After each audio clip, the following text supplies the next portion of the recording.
మహేష్ బాబు త్రిషా లీడ్లో వచ్చిన blockbuster Athadu cinema satellite rights తాజాగా మార్చబడ్డాయి.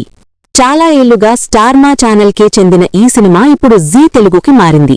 ఇది సాధారణ రైట్స్ ట్రాన్స్ఫర్ కాదు, తెలుగు టీవీ ఇండస్ట్రీలో పెద్ద చర్చకు కారణమైంది. ఎందుకంత హడావుడి? సూటిగా చెప్పాలంటే అతాడు రికార్డ్ స్థాయిలో పాపులర్. స్టార్ మా మీద ఈ సినిమా 1500 సార్లకు పైగా టెలికాస్ట్ అయింది. కాని ఇంతసార్లు వచ్చినా ప్రతిసారీ స్ట్రాంగ్ టీఆర్పీ తీసుకొచ్చింది.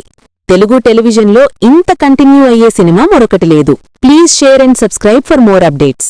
కీ వివరాలు: కొత్త ఛానల్ జీ తెలుగు, మునుపటి ఛానల్ స్టార్ మా. దశాబ్దానికి పైగా రైట్స్ దగ్గరే ఉన్నాయి. జీ తెలుగులో తొలి ప్రసారం డిసెంబర్ 14 ఆదివారం మధ్యాహ్నం 3 గంటలకు.